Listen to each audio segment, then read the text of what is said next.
E pode começar, né?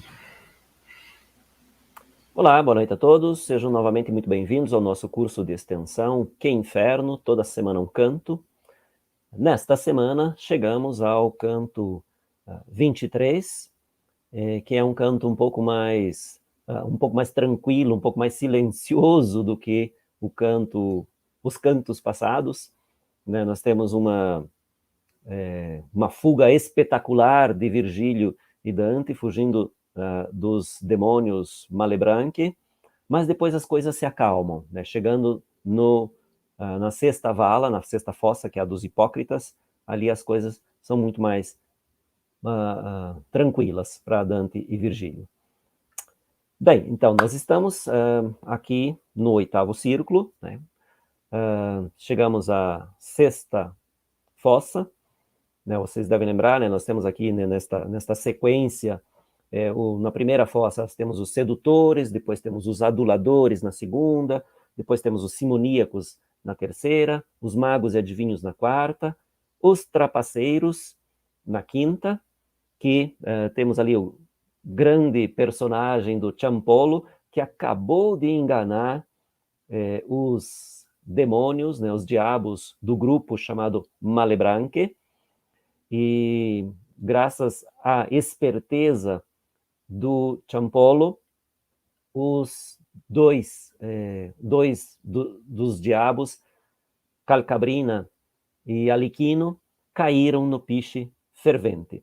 Assim se encerra o canto anterior, né, com a queda dos dois diabos, a fuga do Ciampolo para debaixo do piche, e a queda dos dois diabos, Aliquino e Calcabrina, no piche fervente.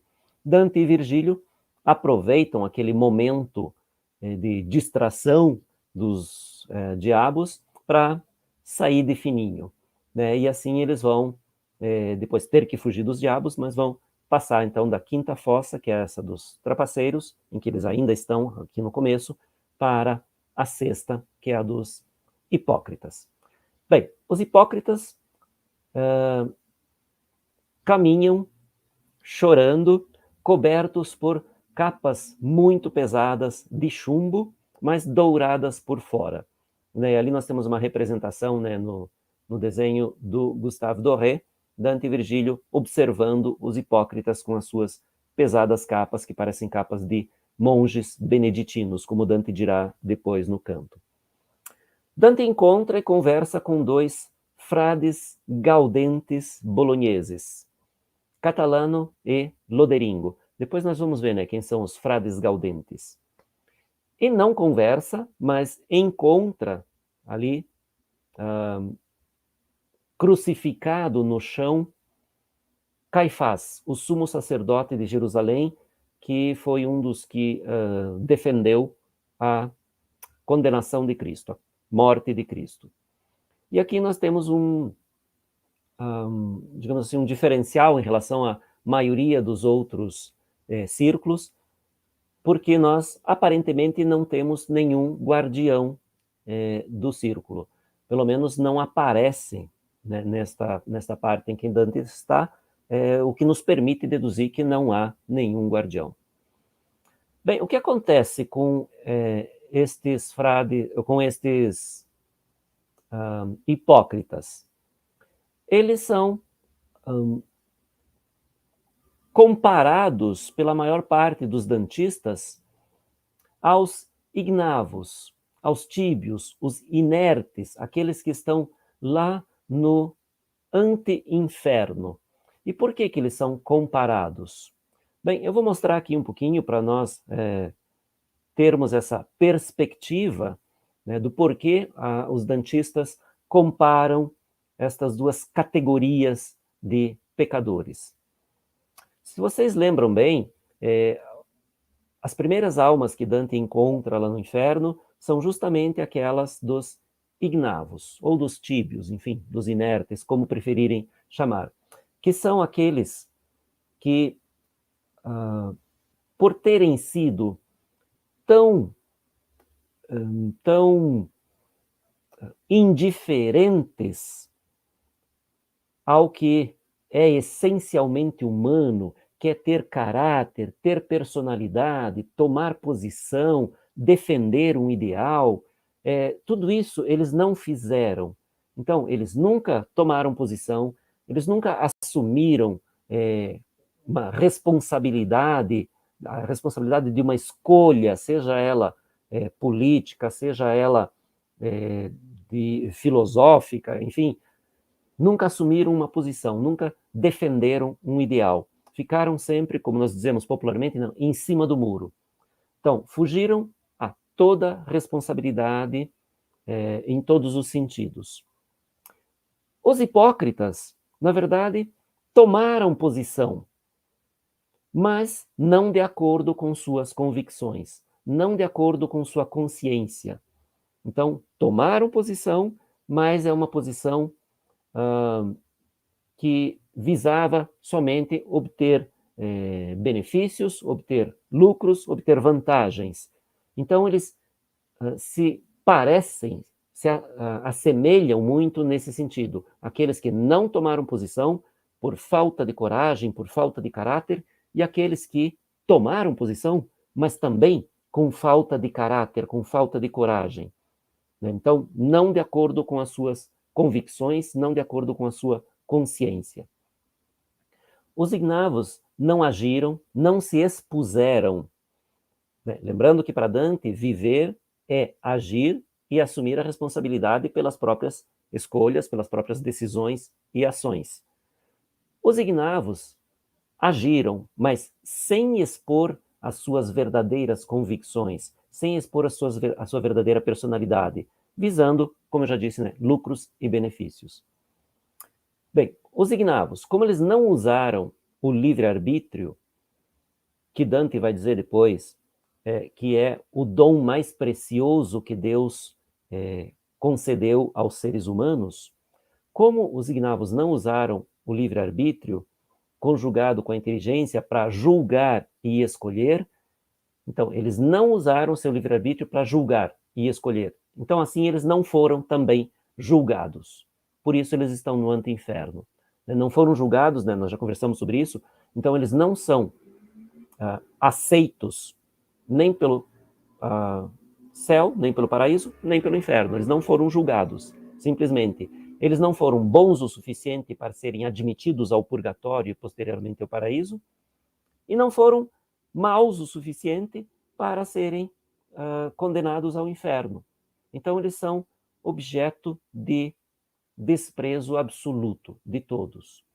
Bem, os hipócritas usaram sim o seu livre-arbítrio e fizeram suas escolhas, mas sempre manifestaram uma escolha diferente daquela que a consciência ditava. Então, eles nunca assumiram a responsabilidade ditada pela consciência.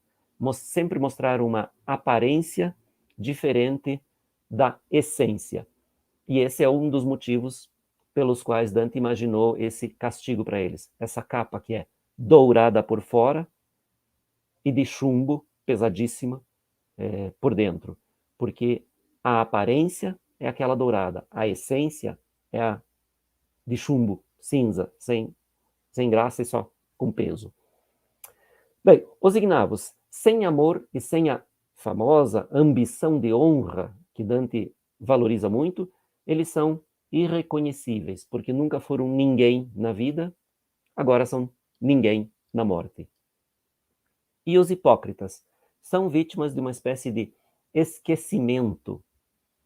Vejam que nem guardião a sexta fossa tem. Então, uma espécie de esquecimento. E se arrastam por essa fossa, chorando, com um semblante sempre cansado e derrotado. Assim Dante vai definir uma gente cansada e derrotada. Então, aqui nós temos esta comparação, os elementos que levam a uma comparação bastante, digamos assim, bastante imediata, quando nós chegamos a este canto dos hipócritas, é muito fácil lembrar dos ignavos. Então, como eu disse antes, os ignavos são vítimas do desprezo universal. Nem Deus, nem o diabo os quer. Os hipócritas são vítimas principalmente da própria consciência. o arrependimento por jamais ter feito as suas escolhas, por jamais ter manifestado a sua essência. Então, aqui nós temos esse quadro de comparação. Bom, depois nós vamos ver no detalhe, então, mais especificamente sobre os hipócritas, como Dante imagina o castigo para estas almas.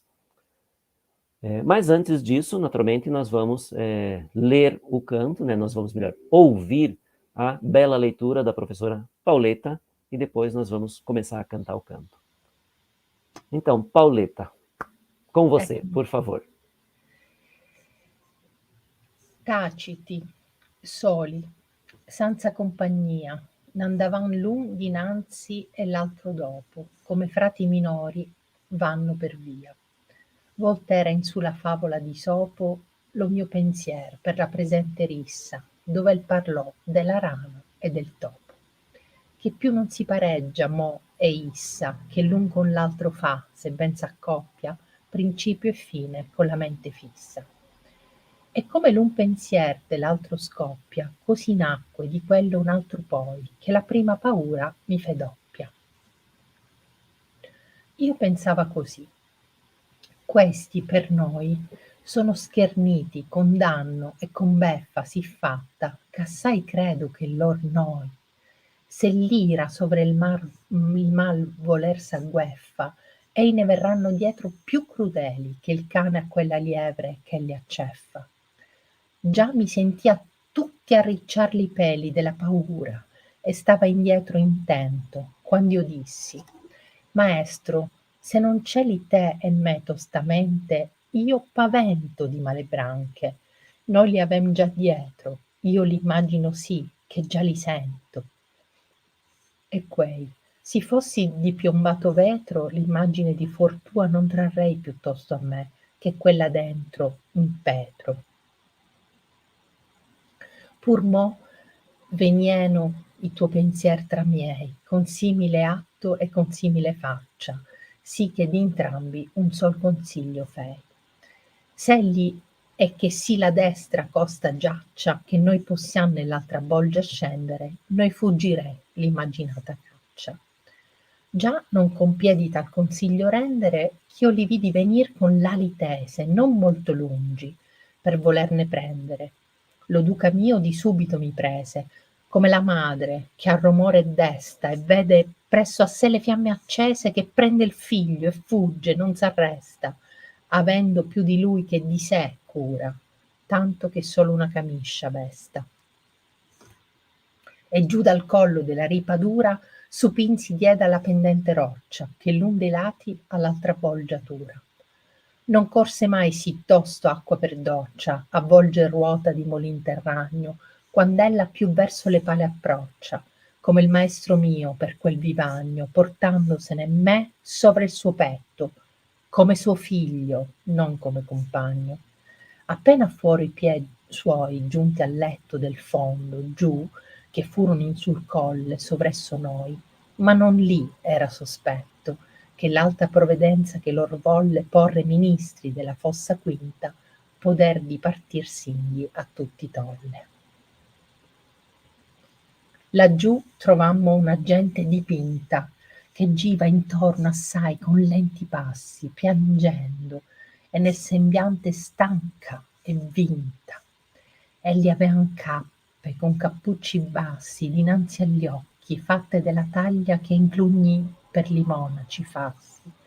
Di fuor dorate son, sì che li abbaglia, ma dentro tutte piombo, e gravi tanto che Federico le mette a paglia. Oh, in eterno faticoso manto, noi ci volgemmo ancor pur a man manca, con loro insieme, intenti al tristo pianto. Ma per lo peso quella gente stanca venia sì pian che noi eravam nuovi di compagnia ad ogni mover d'anca. Perch'io al duca mio, fa che tu trovi alcun ch'al fatto al nome si conosca, e gli occhi sì andando intorno muovi. E un che intese la parola tosca di retro a noi gridò: tenete i piedi, voi che correte sì per l'aura fosca. forse che avrai da me quel che tu chiedi. Onde il duca si volse e disse: aspetta, e poi secondo il suo passo procedi. Ristetti e vide due mostrar gran fretta dell'animo col viso d'esser meco, ma tardavali il carco e la via stretta. Quando fuor giunti assai con l'occhio bieco mi rimiraron senza far parola, poi si volsero in sé e dicean seco: costui par vivo all'atto della gola, e se son morti per qual privilegio vanno scoperti della grave stola? Poi disser me: o tosco che al collegio dell'ipocriti tristi sei venuto, dir chi tu sei, non avere in dispregio. E io a loro: i fui nato e cresciuto sovra il bel fiume d'Arno alla gran villa, e son col corpo che ho sempre avuto. Ma voi chi siete, a cui tanto distilla quanti veggio dolor giù per le guance? E che pena è in voi che si sfavilla? E l'un rispose a me: le cappe rance son di piombo sì grosse che li pesi fan così cigolar le lor bilance. Frati godenti fummo e bolognesi, io catalano e questi loderingo, nomati, e da tua terra insieme presi come suole esser tolto un uom solingo per conservar sua pace, e fummo tali ch'ancor si pare intorno dal gardingo. Io cominciai: o frati, i vostri mali, ma più non dissi, che all'occhio mi corse un crucifisso in terra con 3 pali.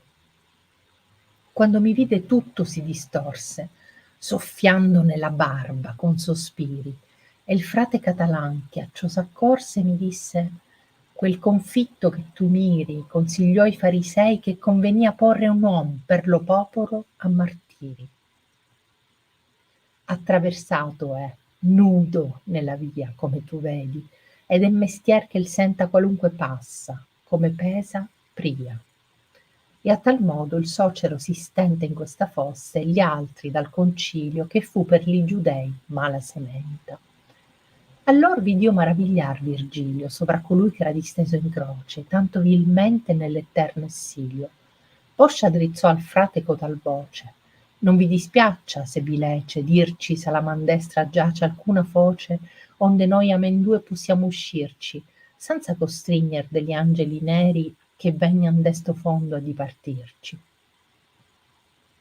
Rispuose adunque: più che tu non speri s'appressa un sasso che dalla gran cerchia si move e varca tutti i vallon feri, salvo che in questo è rotto e nol coperchia. Montar potrete su per la ruina che giace in costa e nel fondo soperchia. Lo duca stette un poco a testa china, poi disse: mal contava la bisogna colui che i peccator di qua uncina. E il frate: io udì già dire a Bologna del diavol vizi assai, tra i quali udì ch'egli è bugiardo e padre di menzogna. Appresso il duca a gran passi sen gì, turbato un poco d'ira nel sembiante, ond'io dall'incarcati mi partii, dietro alle poste delle care piante. Ok, obrigado. Muito, muito bonito, Pauleta. Obrigado. Grazie. Muito bem. Então, depois desta bela leitura, para nós passarmos a uma leitura da tradução, um comentário do canto, né, vamos abrir esse comentário com 2 desenhos aqui, né? Esse da esquerda, os hipócritas e Caifás crucificado ali no chão, né? Que é do desenho do Jan van der Straet, conhecido na Itália como Giovanni Stradano.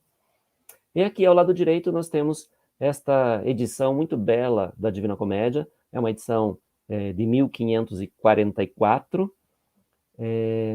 e nós temos o ilustrador desta edição, é o próprio editor, Francesco Marcolini.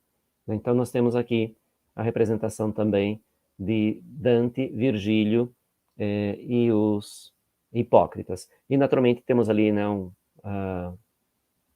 à direita, acima, os diabos malebranchi. Bom, vamos lá então.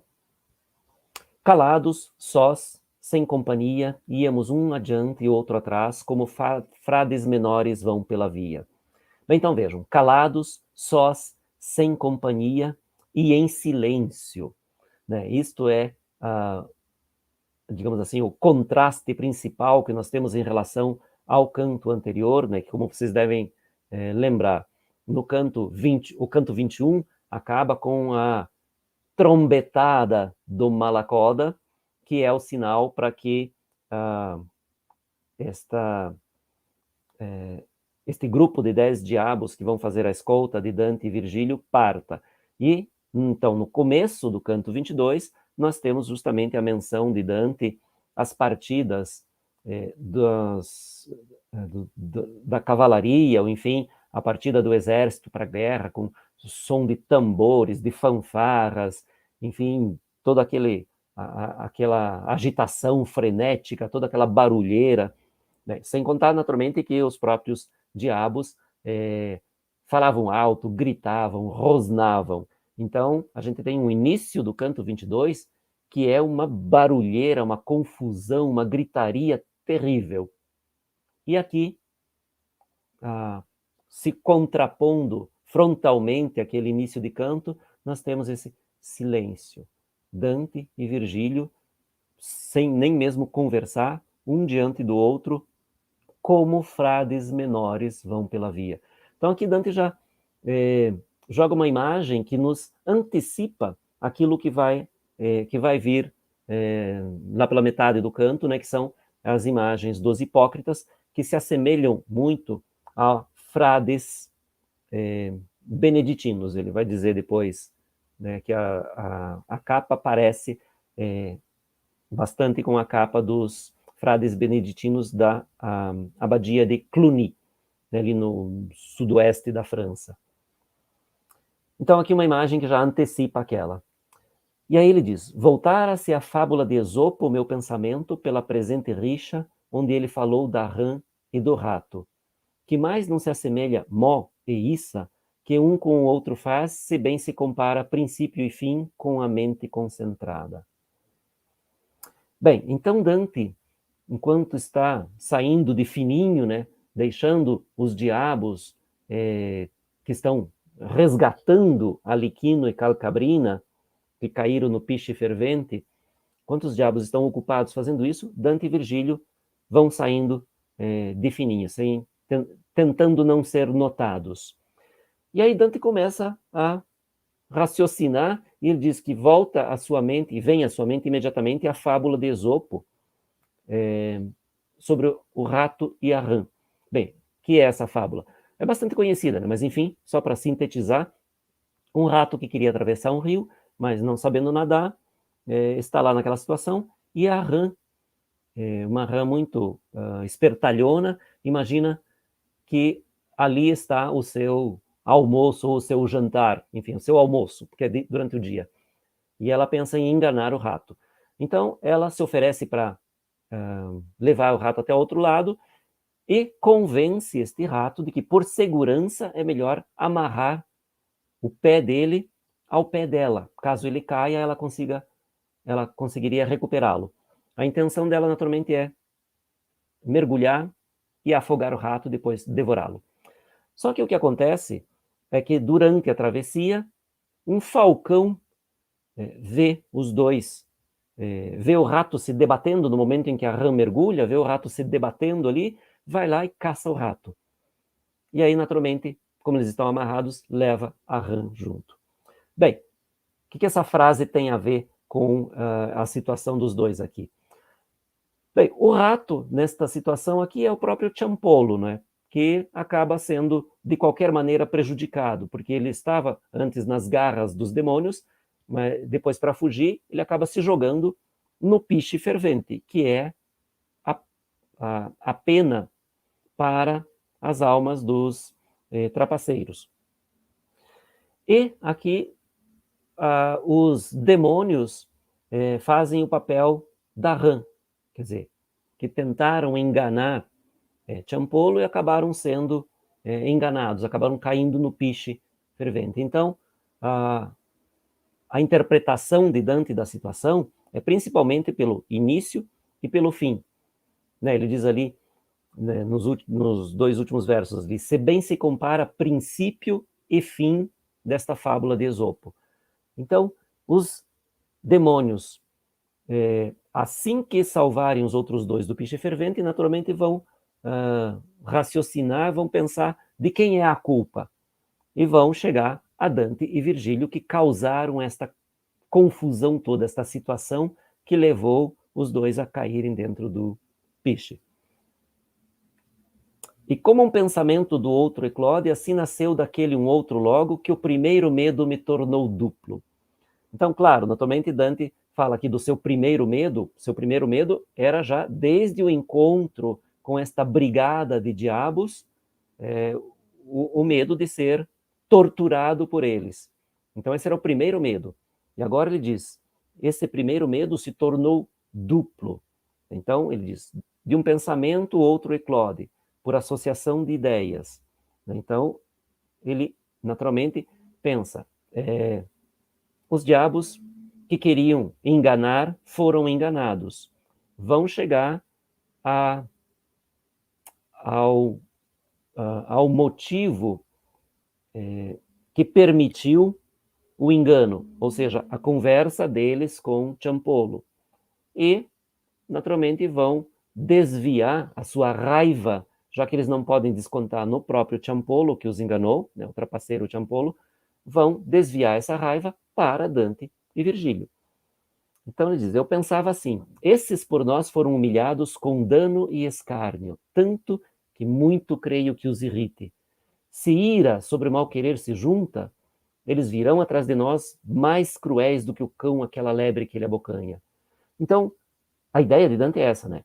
Se, além da má índole, do mal querer natural, instintivo, violento, animalesco destes diabos, ainda se associa a ira, a raiva por terem sido enganados, certamente eles virão atrás dos 2 poetas e não haverá, desta vez, conversa possível. Eles não vão se acalmar e nem vão se deixar convencer. Vão querer se vingar com muita crueldade. E aí Dante, que nós sabemos não é nem um pouco corajoso, diz, já me sentia todo arrepiar os pelos de medo e estava para trás atento quando disse, mestre, se não escondes a ti e a mim rapidamente, eu temo os Malebranche. Nós os temos já às costas. Eu os imagino tão bem que já os sinto. Então Dante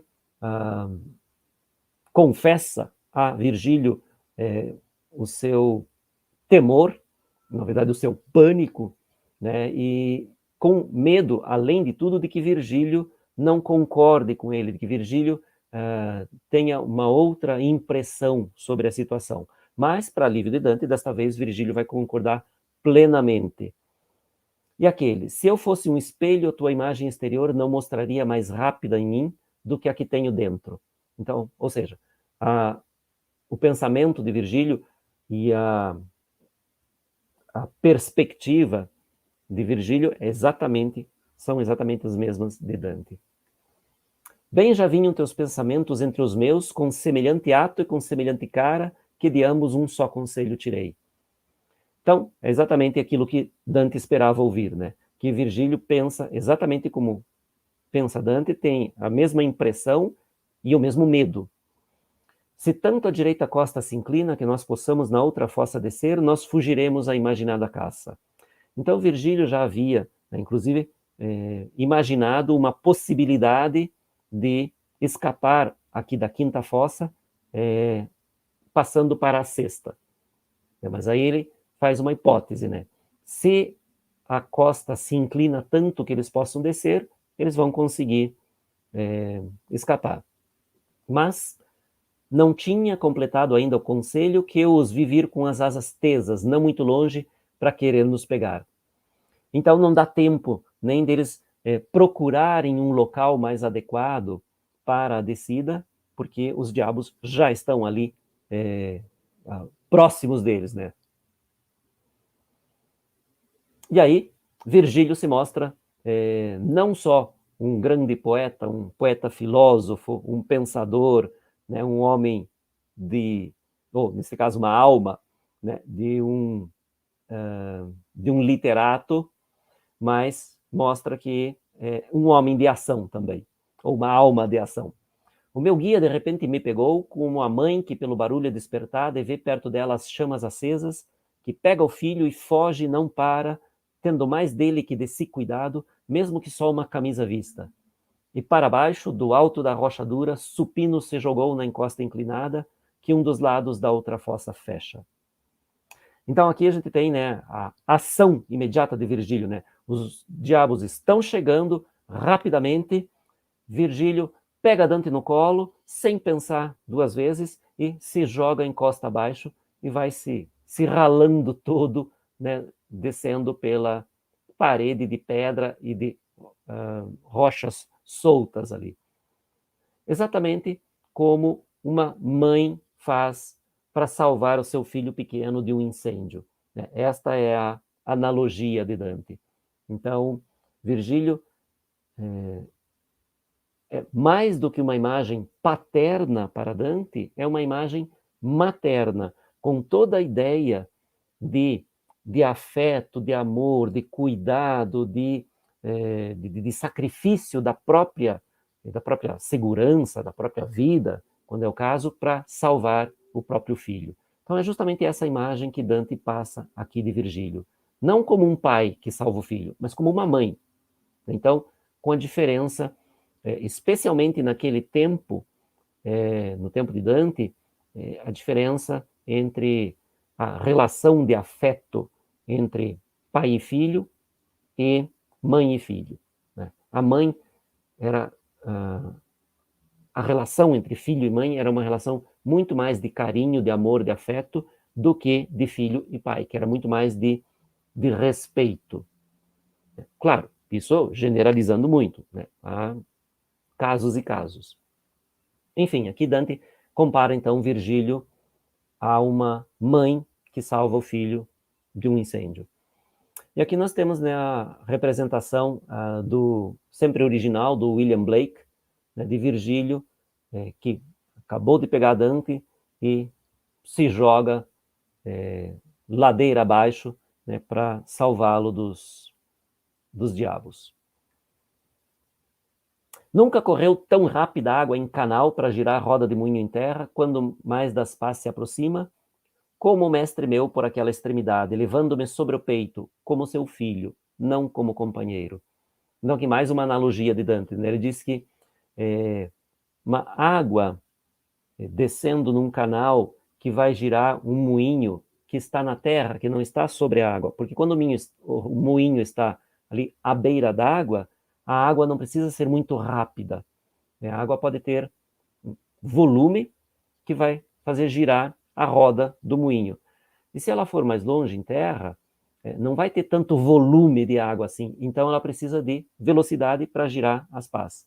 Então aqui Dante, como sempre, né, pega dados da sua experiência do real para fazer analogias muito fáceis para o leitor.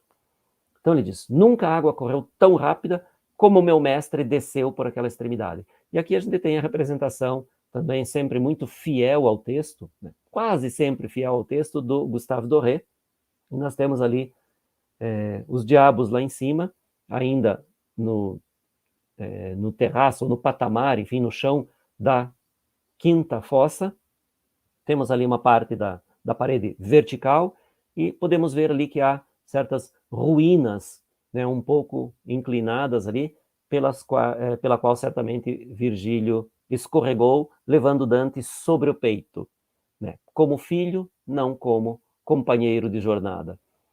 Então aqui é interessante um daqueles momentos em que a alma parece ter consistência, porque isso é uma coisa que Dante nunca resolveu muito bem ao longo do poema, e nós não sabemos se, talvez, numa futura revisão que ele não teve tempo de fazer, e talvez não tenha tido tempo de fazer, justamente porque, segundo os registros mais confiáveis, Dante concluiu a escrita do Paraíso no mesmo ano em que morreu, 1321. Então, talvez não tenha tido tempo de fazer uma revisão geral e acertar certos detalhes. Bem, um desses detalhes que nos deixa, às vezes, um pouco perplexos é que as almas, ora têm consistência, ora não têm. Então, muitas vezes, acontece como neste momento. Virgílio pega Dante no colo, escorrega com Virgílio sobre o peito, e é uma alma consistente, porque Dante está sobre a alma e Dante não vai se arrastando na rocha. Em outros momentos, por exemplo, quando chega ao purgatório, Dante vai abraçar a alma do seu amigo, o músico Casella, e ele abraça a si mesmo. Os braços passam direto pela alma. Então, essa é uma coisa que Dante não resolve muito bem. Mas, enfim, aqui está a cena final desta fuga, porque assim que os seus pés tocaram o leito do fundo embaixo, eles chegaram no monte acima de nós, mas não havia mais suspeita. Então vejam, aqui é a cena captada e representada pelo Gustave Doré, indica justamente esse momento, né? Quando eles chegam lá embaixo, os diabos chegam ao mesmo tempo lá em cima, e obviamente ali fazem gestos ameaçadores, provavelmente dizem também palavras e palavrões ameaçadores, mas Dante diz, não havia mais suspeita. Por quê? Que a alta providência que os quis pôr como ministros da fossa quinta, poder de deixá-la a todos tolheu. Então, eles são os guardiões da quinta fossa, estão lá para tomar conta da quinta fossa e torturar os trapaceiros, mas eles não podem sair da quinta fossa, né, da quinta bolgia. Eles estão lá e não podem passar para a sexta. Então, aqui se conclui definitivamente essa cena da fuga e toda essa pequena comédia dentro da comédia, que são os cantos 21, 22 e parte aqui do 23, né, em que Dante e Virgílio interagem com esta brigada de diabos extremamente vivazes, extremamente dinâmicos. E aqui então Dante passa, desta vez sim, né? Então chegaram ao fundo da sexta fossa e aqui vão então começar a descrever e a contar sobre a fossa dos hipócritas. Lá embaixo encontramos uma gente pintada que ia em torno com passos muito lentos, chorando e no semblante cansada e derrotada. Então, a primeira descrição de Dante aqui é uma gente pintada. Na verdade, não são as almas que estão pintadas, são as capas, porque elas são de chumbo por dentro, então são cinza, mas por fora elas são douradas. Então, as capas é que são pintadas. E aqui já dá a ideia de que há algo, digamos, que não corresponde à essência, à realidade nua e crua, digamos. Porque se essa gente é pintada, não se vê a aparência exata. E é justamente isso, né? As capas são douradas por fora e isso esconde a verdadeira essência. Elas não são de ouro, elas são de chumbo, né? O dourado é só por fora. Elas tinham capas... Assim, é interessante aqui também que Dante descreve, né? Uma gente cansada e derrotada. E cansada vai ser um adjetivo que Dante repete várias vezes aqui com variações, né? Porque as capas são de chumbo maciço, grossas, e pesam muito, né? Depois uma alma vai dizer isso para Dante. Eles tinham capas com capuzes baixos diante dos olhos, feitos do tamanho que em Cluny para os monges se faz.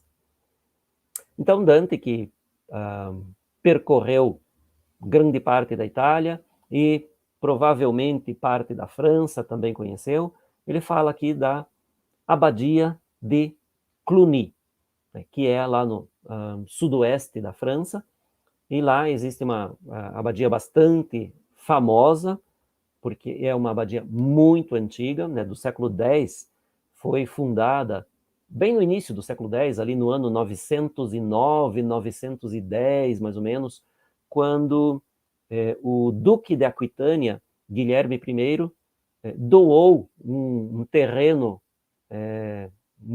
muito vasto aos beneditinos, e lá eles começaram então a erguer a sua abadia. E aí Dante compara essas capas dos hipócritas aqui às capas dos frades beneditinos lá desta abadia do século X. É claro que não é por acaso a comparação de Dante dos hipócritas com os religiosos, com os eclesiásticos. A hipocrisia é um dos, digamos, dos vícios, dos pecados mais comumente atribuídos aos religiosos, que pregam uma coisa e fazem outra, pregam um modo de vida e vivem de outro modo bastante diferente. Então, na verdade, os três grandes atributos negativos dos eclesiásticos, em grande parte da literatura daquele tempo, eram a avareza, ou a cobiça, né, de ter bens materiais, então a avareza, a gula e a hipocrisia. Daí também a luxúria, enfim, claro, outros pecados também, mas principalmente a avareza, a gula e a hipocrisia. Por fora douradas são, tanto que ofuscam, mas dentro todas de chumbo e pesadas tanto que as de Frederico pareceriam de palha. Bem, então aqui a gente tem a pena, respeitando sempre a dimensão do contrapasso, né, por oposição ou por analogia. Então, neste caso, nós temos um contrapasso por analogia. Assim como os hipócritas têm uma essência dentro e mostram fora uma aparência diferente, as capas também são uma coisa por dentro, mas mostram outra coisa bem melhor, bem mais preciosa por fora. E ele diz, essas capas, Dante diz, né, essas capas eram tão pesadas que as de Frederico pareceriam de palha. Bem, aqui a referência aos boatos que corriam na época do imperador Frederico II, que diziam que ele costumava punir os seus inimigos, enfim, os culpados ou acusados do crime de lesa majestade, vestindo-os com uma capa de chumbo e colocando-os sobre uma fogueira. E aí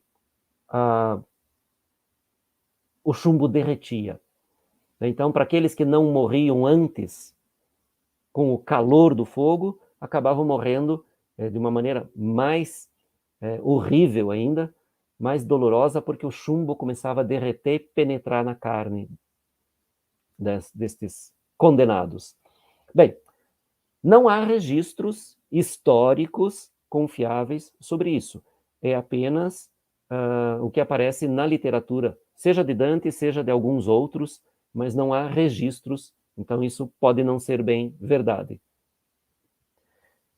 E aí Dante continua, né? Ó cansativo, ó eternamente cansativo manto, nós nos voltamos de novo à esquerda, com eles juntos, atentos ao triste pranto. Mas pelo peso, aquela gente cansada vinha tão devagar que nós tínhamos nova companhia a cada movimento de quadril. Então vejam, esta gente derrotada e cansada, como ele falou nos versos ali acima, ó eternamente cansativo manto. De novo, aquela gente cansada, vinha tão devagar. Então, realmente a impressão que Dante tem é de que esta gente está exausta. Né? A repetição 3 vezes do cansado, cansado, cansativo, demonstra isso. Pelo que eu ao meu guia, vê se encontra alguém que pelos feitos ou nome se conheça, e os olhos assim andando em torno move. Então Dante pede a Virgílio que procure pela visão, pela aparência, né, ver se há algum conhecido que valha a pena nomear, que vale a pena citar, com quem vale a pena interagir. E aí não precisa Virgílio procurar alguém, porque alguém ouvindo o sotaque toscano de Dante já se manifesta. E um que ouviu a palavra toscana, lá de trás nos gritou: segurai os pés, vós que tanto correis pela aura fosca.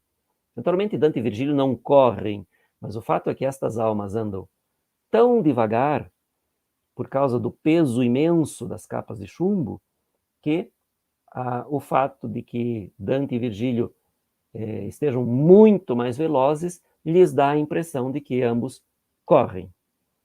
E aí ele diz ainda: talvez recebas de mim o que tu pedes. Dante quer saber alguma coisa, por isso que ele pede para Virgílio encontrar alguma alma com a qual conversar, e aí esta alma diz a Dante: talvez recebas de mim o que pedes. E o guia se voltou e disse: espera, e depois, segundo o seu passo, procede. Então, Virgílio simplesmente diz a Dante, né, espera, e assim que eles chegarem, nós vamos acompanhá-los com o passo reduzido. E aqui nós temos esta representação, né, de uma miniatura do século XV, de uma edição da Divina Comédia. Né, o Dante e Virgílio, ali em 3 situações, né, escorregando pela encosta, depois chegando ao chão, ali Virgílio ainda segurando Dante, e depois já um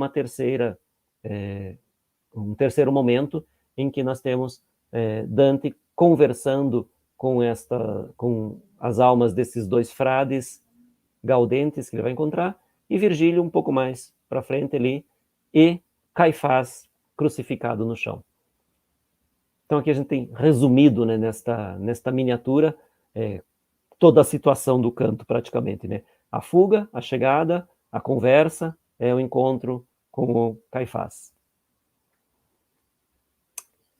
Então Dante diz: parei e vi 2 mostrarem grande pressa no ânimo, com o rosto de estar comigo, mas os retardavam a carga e a via estreita. Então Dante capta no olhar, na expressão desses 2, a ansiedade de chegar logo até Dante e Virgílio para poder conversar. Mas, naturalmente, o peso imenso e também o caminho estreito impedem que eles cheguem logo. Quando chegaram, bastante com olhos tortos me miraram, sem dizer uma palavra. Depois se voltaram um ao outro e diziam: este parece vivo pelo movimento da garganta. E se estão mortos, por qual privilégio vão descobertos da grave estola? Então, uma surpresa, né? Porque estes hipócritas provavelmente jamais viram outra alma passar por ali que não fosse do próprio círculo deles, e principalmente um vivo passando por ali. Então, né, a surpresa deles é muito grande, tanto que eles nem falam com Dante no primeiro momento, eles só olham torto e depois conversam entre eles. Este parece vivo. E se não está vivo, se estão mortos, por que não tem a capa que nós temos? Depois me disseram: ó Toscano, que ao colégio dos hipócritas tristes vieste, de dizer quem és não tenhas desprezo. Então, assim como já se tornou frequente, né, quase todas as almas perguntam a Dante quem ele é. E a resposta comum é sempre uma resposta que não diz quase nada. Né? A resposta de Dante é sempre bastante evasiva. Né? Ele não quer contar para as almas do inferno quem ele é nos detalhes. Né? Ele sempre diz algo muito vago. Então vamos ver aqui o que ele responde. Eu nasci e cresci junto ao belo Rio Arno, na grande cidade, e estou com o corpo que sempre tive. Ponto final. Esta é a resposta que ele dá. Então, sou de Florença, nasci e cresci em Florença, o que essas almas já tinham deduzido pelo sotaque dele, já sabiam que ele era toscano, provavelmente já sabiam que ele era de Florença, mas de qualquer maneira ele dá essa informação, de Florença. E está vivo, o que as almas também já tinham notado. Então vejam que Dante é um mestre nesta arte retórica de responder sem dar informação. E aí, para não dar chance para que estas almas entrem nos detalhes, façam mais perguntas, ele faz as perguntas, né? Então ele diz: mas vós quem sois, a quem tanto destila, como eu vejo, dor pelas bochechas abaixo? E que pena é a vossa que tanto cintila? E um respondeu-me: as capas alaranjadas são de chumbo tão grossas que os pesos fazem gemer as suas balanças. As balanças são eles mesmos, naturalmente, as articulações, né, deles, que gemem sob o peso das capas. Assim como numa balança, o suporte da balança, quando se coloca peso demais, geme de uma certa maneira, né? E aí ele diz quem são. Frades gaudentes fomos, então, durante a vida, né? Fomos e bolonheses. Eu catalano e este loderingo chamados. Bom, frades gaudentes. Quem são os frades gaudentes? A ordem dos frades gaudentes surgiu, na verdade, em 1233, na França, com o chamado aos cavaleiros cristãos, que dali da região do sul da França, para proteger os cristãos contra, especialmente, os heréticos, os cátaros, os albigenses. Então foi criada esta ordem dos frades da Beata Virgem Maria. Mas essa ordem só foi oficializada em Bolonha em 1261. E não como uma ordem estritamente religiosa, mas como um instituto laico pertencente a uma ordem religiosa. Então, os cavaleiros, eles não faziam todos os votos para se tornar sacerdotes. Inclusive, eles faziam um voto de castidade, que é obrigatório para todos os religiosos. Eles faziam o voto de chamada castidade conjugal, né, porque eles podiam se casar. Então vejam que não é uma ordem exatamente religiosa, é um instituto laico dentro da ordem religiosa.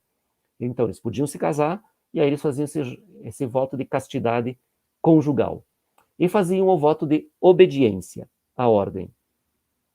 Foram criados, então, com o intuito de realizar obras sociais de auxílio aos carentes e de proteção das viúvas e dos órfãos, mas logo essa ordem, dizem os historiadores, se degenerou de tal forma que acabou sendo chamada de Confraria de Bom Vivants. Este era um dos apelativos com os quais eram conhecidos, justamente porque eles não eram exatamente religiosos, não seguiam toda a doutrina e toda a disciplina dos religiosos. E depois passaram a ser chamados de frades gaudentes, que vem do latim, né, o gaudio, alegria. Então, os frades alegres, porque festeiros, bagunceiros, enfim, que levavam uma boa vida. Por isso, chamados de frades gaudentes. E chamados, inclusive, de coisas bem mais pesadas, né, que eu não vou dizer aqui, mas quem tiver interesse vai estudar um pouquinho sobre os frades gaudentes. Então, é isso que ele diz. Frades gaudentes fomos bolonheses. E aí dá os nomes deles. Catalano e Loderingo. E da tua terra juntos assumimos, como sóis ser escolhido um homem só, para conservar sua paz. E fomos tais que ainda se vê em torno do gardingo. Bem, então aqui vamos decifrar um pouco isso que ele diz, né? Da tua terra juntos assumimos o cargo que normalmente é destinado, é assumido por um homem só, que é o de podestá. Podestá, uma espécie de prefeito ou de governador da cidade autônoma. Então ele diz, assumimos juntos aquele cargo que normalmente é assumido por um homem só para conservar a paz na cidade. E ele diz, e fomos tais que ainda se vê em torno do gardingo. Então, nessa função de conservar a paz da cidade, nós fomos tão incompetentes que ainda hoje se vê na região do Gardingo, o nome de uma espécie de bairro da cidade, ainda se vê o resultado, ainda se vê os sinais. O que ele quer dizer com isso? Bem, essa região do Gardingo, essa zona ali do Gardingo, era uma parte da cidade em que habitava a família dos Uberti. Uberti é uma família rica, importante, muito potente, a família do grande Farinata degli Uberti, que Dante encontra entre os heréticos lá no canto 10. Então, ali eles tinham, nesta região, neste bairro da cidade, os Uberti tinham suas casas, que foram destruídas durante o governo de Catalano e Loderingo. Então, ele usa só esse exemplo para mostrar o quanto eles conseguiram manter a paz. Né? Durante os 6 meses em que foram podestá, dividiram o cargo de podestá de Florença, as batalhas, as guerras, os conflitos continuaram ao ponto que muitas casas e torres foram destruídas. Bem, aqui um parêntese, né, para um pouquinho de história, para a gente entender, porque isso é uma coisa que aparece bastante aqui na comédia, né? É a denominação de podestá e de capitão do povo. Quem eram? Bem, o podestá era uma espécie de profissional da política, né? Um governante, uma espécie de prefeito ou de governador, só que não era eleito pelo povo, naturalmente, e nem era da cidade. Era sempre escolhido alguém que vinha de fora da cidade, porque, teoricamente, ele deveria ser imparcial e não se aliar e não se alinhar com nenhuma das facções que disputavam o poder na cidade. Então, normalmente, essa pessoa era escolhida pela sua capacidade nas áreas jurídica e política e, preferivelmente, alguém que tivesse uma experiência militar. O mandato do podestá geralmente durava 1 ano. Em Florença, nesta época, 6 meses, renováveis por mais 6. Mas geralmente durava 1 ano. E ao final desse período, esse governo era avaliado por uma comissão e o contrato com esse podestá podia ser renovado. Só que o que acontecia? Em geral, essa escolha do podestá era feita pelos membros das famílias nobres, aristocráticas, das famílias mais ricas e potentes. De modo que o podestá era, normalmente, um representante da nobreza, não de todo o povo. E fazia a vontade dos nobres, dos ricos, dos potentes. Bem, a um certo ponto, se criou uma outra figura quando as corporações dos comerciantes, da burguesia, generalizando, começaram a ter mais poder, eles acabaram conseguindo criar a figura do capitão do povo, né? Capitano del popolo. Né? Por quê? Para se opor ao governador dos nobres, surgiu essa figura, então, do capitão do povo, que também era chamado de fora da cidade. E ele era, então, um representante das corporações profissionais, as artes, os artesãos, os comerciantes, os mercadores, os operários especializados. Essas espécies de sindicatos da época que reuniam os trabalhadores e que tinham muita força, porque detinham a economia da cidade nas mãos. Né? Então, tinham o poder, tinham dinheiro e estavam se tornando cada vez mais importantes. Tanto que não vai demorar muito que eles vão assumir definitivamente o poder em praticamente todas as cidades. Varia a época, mas a burguesia vai ganhar importância e os nobres, os aristocratas, vão perder importância. Então, o capitão do povo, em geral, tinha essas mesmas características do podestá. Formação jurídica, conhecimentos de administração pública, ou seja, de política, e experiência militar. A grande diferença é que, normalmente, ele era escolhido, o escolhido pertencia a um extrato social mais baixo, justamente porque ele era escolhido para representar o povo, para trabalhar em conjunto, em harmonia, mas na prática mesmo, muitas vezes, para se opor, para se contrapor ao podestá, que era o representante dos nobres. Então, por isso, o capitão do povo geralmente era escolhido de um extrato social mais baixo, porque, sendo do povo, representaria melhor o povo. A sua principal função, então, era fiscalizar a ação do podestá. Nas cidades em que isso funcionava melhor, e em tempos de maior harmonia, de paz, sem tantos conflitos, o podestá detinha o poder executivo e judiciário. E o capitão do povo detinha o poder legislativo e era também o comandante militar. Então, aqui essas duas figuras que são bastante citadas, não só por Dante, mas em toda a literatura da época, né, e que, então, vale a pena a gente ter uma ideia do que o que eram, o que representavam, quem eram. Por isso, o frade Catalano aqui diz que eles dois assumiram o posto que normalmente era ocupado por um só. Né? Eles dividiram a função de podestá. O Catalano era do partido guelfo, Loderingo de uma família gibelina. Então, desta vez, eles chamaram a Florença, em 1267, eles chamaram a Florença um gibelino e um guelfo, para tentar, que se davam bem, para tentar harmonizar um pouco, enfim, dar um pouco de tranquilidade para a cidade de Florença.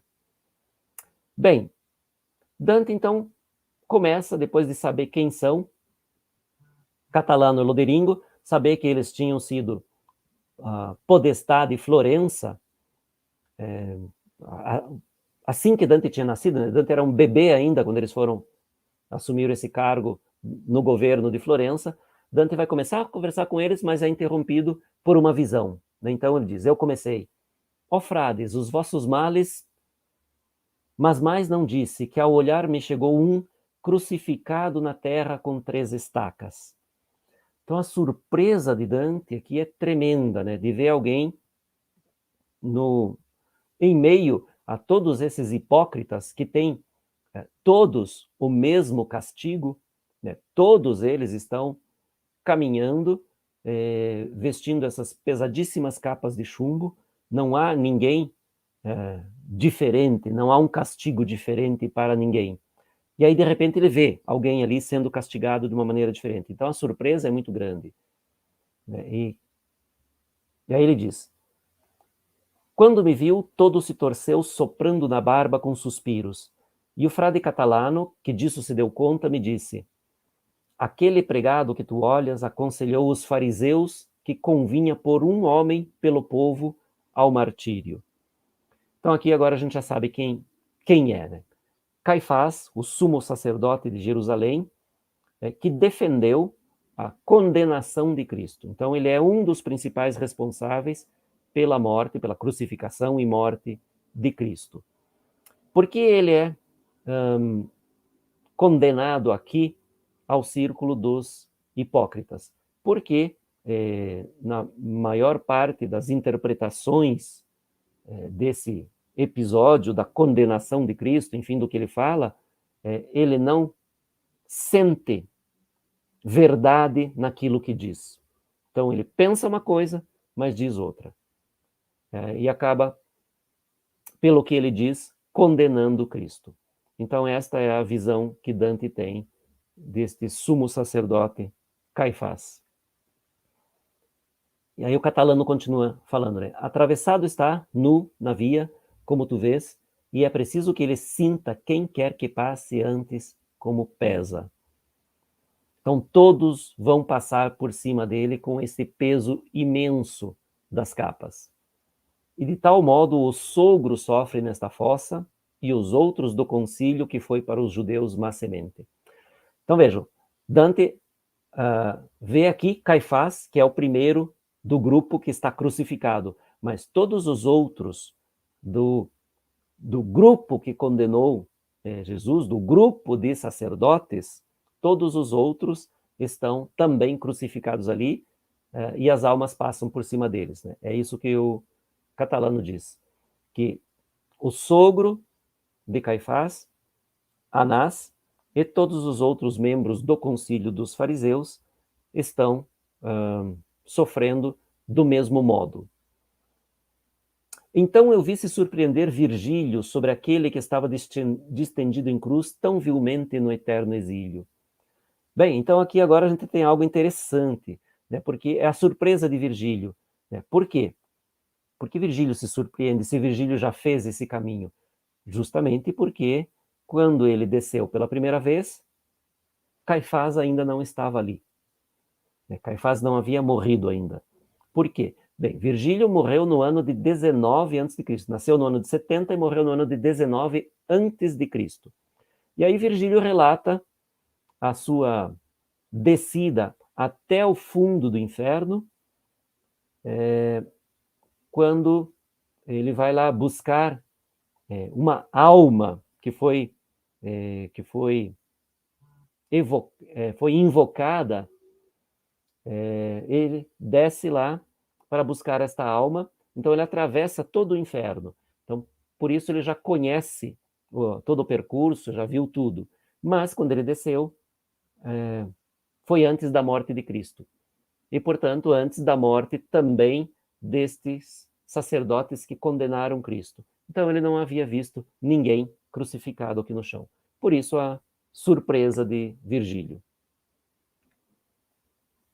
Depois dirigiu ao frade esta fala. Então, Virgílio agora, né, fala com o frade. Não vos desagrade, se vos é lícito, dizer-nos se do lado direito jaz alguma foz por onde nós dois possamos sair daqui, sem necessidade de que os anjos negros venham neste fundo nos levar embora. Bem, Virgílio, então, cumprindo a sua missão de mestre e de guia, principalmente, que agora se encontra aqui um pouco quase num beco sem saída, né, não sabendo como passar para a próxima fossa, pergunta para o frade se ele sabe um caminho que possa fazer com que eles subam de novo para poder descer do outro lado. E aí ele fala dos anjos negros, né? Aqui a gente tem uma representação de um quadro, é só um detalhe, né? Não é o quadro todo, né? O quadro do Bouguereau, William Adolphe Bouguereau, que é um pintor francês, né, do século XIX, e aqui tem só um pequeno detalhe, que é um dos anjos negros, né? Um dos demônios.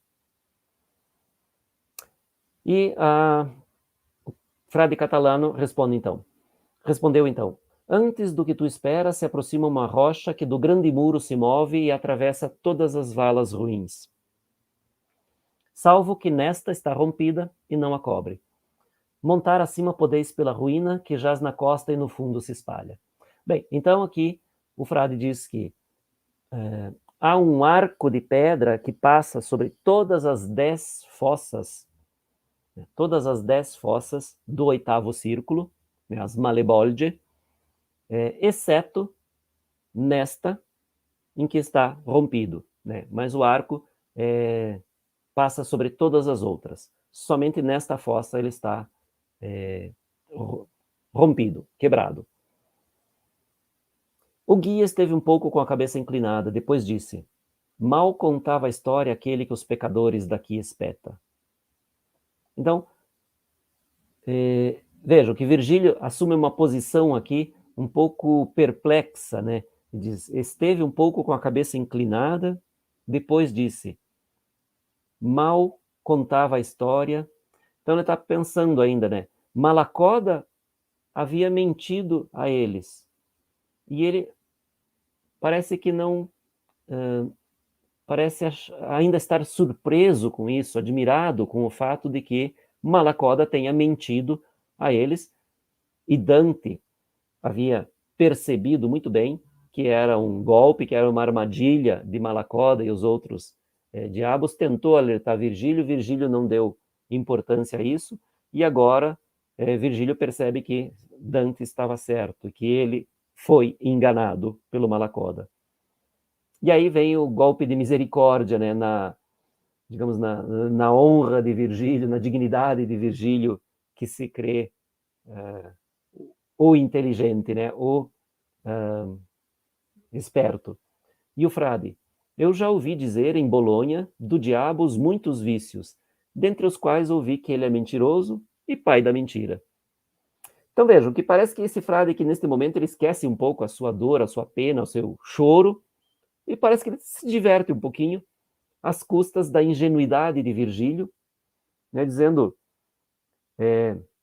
eu já ouvi em Bolonha, provavelmente o que ele quer dizer aqui, na escola, quando frequentava a escola em Bolonha, então muito jovem ainda, algo que todos os jovens sabem, enfim, todos aqueles que estudaram teologia, mas enfim, que fizeram o catecismo, inclusive, ouviram dizer que entre os muitos vícios do diabo, ele é mentiroso.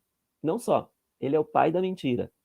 Então, parece que ele se diverte um pouco, né, dizendo ao grande Virgílio, embora ele não saiba que é Virgílio, mas enfim, alguém que se supõe extremamente inteligente, que tenha se deixado enganar desta maneira tão simples. E aí Virgílio, irritado, né, com a sua própria falha, sai pisando duro, né? Então o guia, em grandes passos, foi adiante, perturbado um pouco de ira no semblante, pelo que eu dos carregados me parti, atrás das pegadas dos caros pés. Dante, então, parece...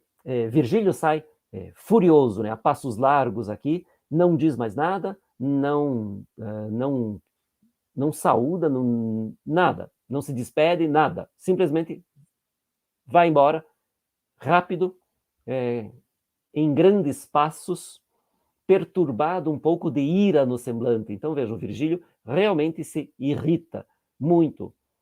E aí é que a gente interpreta, né? Ou pelo comentário do hipócrita que está zombando dele, ou, mais provável, com ele mesmo, se irrita com ele mesmo, com a própria falha, com a própria ingenuidade, né? Ele não deveria ter acreditado num diabo. Então, é algo extremamente desagradável para ele, o mestre, diante do seu discípulo, ser, como diz, rebaixado um pouco dessa maneira. E aí Dante aqui não comenta, né, como ele percebeu essa situação toda, mas como eu coloquei ele na nota, né, não seria difícil de imaginar um leve sorriso de Dante aqui, né, por ter, desta vez, sido mais esperto do que o próprio mestre, né, desta vez ter superado o mestre. Então a gente pode imaginar aqui, né, que Virgílio sai irritadíssimo e vai na frente, e aí Dante diz ali, eu parti atrás das pegadas dos caros pés, sem acrescentar mais nada. Mas a gente pode realmente imaginar aqui um sorrisinho de Dante, né? Como quem está pensando ou está dizendo mentalmente, eu te disse, eu te avisei. Claro que ele não diz isso, né? Mas a gente pode imaginar isso para se divertir um pouquinho com a situação. Bem, é claro que a gente tem que dar um desconto aqui, no sentido de que Virgílio conhece muito bem os demônios da tradição mitológica, clássica, mas não conhece estes demônios que são da tradição cristã, são os demônios que são os anjos decaídos, e que têm uma inteligência muito grande ainda, embora reduzida, porque quando decaíram de anjos a demônios, tiveram todas as suas qualidades positivas reduzidas, mas ainda têm uma certa inteligência. E são especialmente ardilosos em enganar os outros. Então, Virgílio não conhece muito bem estes anjos decaídos, esses demônios da tradição cristã. Por isso, não sabe muito bem como lidar com eles. Ao passo que Dante conhece bem, digamos assim, o conceito né? Não as figuras dos demônios, mas tem uma preparação de conhecimento teórico muito maior do que Virgílio para saber como lidar com esses demônios da tradição cristã. Bem, aqui nós chegamos ao final deste canto, em que Dante e Virgílio escapam à fúria dos Malebranche e deslizam para a sexta fossa, encontram aqui os hipócritas, que não têm figuras, digamos, de uma extrema importância, né? Estes dois frades que conversam, que interagem com Dante, têm assim, uma importância muito, muito relativa na história de Florença, na história de Dante, e o personagem de peso que nós temos aqui realmente é Caifás, né, crucificado no chão. E, claro, os outros sacerdotes, mas com Caifás Dante não conversa. Então nós temos esta breve passagem de Dante e Virgílio pela fossa dos hipócritas. E no próximo canto, no canto 24, aí sim nós vamos ter uma situação muito mais interessante, muito mais forte, muito mais densa, e vai começar o duelo de Dante com os seus precedentes. Nós vamos ter ali, então, Dante que vai encontrar os ladrões, e na fossa dos ladrões nós teremos realmente grandes emoções. Mas isso fica para o canto 24, na próxima semana nós conversamos sobre ele. Então, muito obrigado pela presença virtual de todos, espero que fiquem bem, boas leituras e até semana que vem. Tchau, tchau.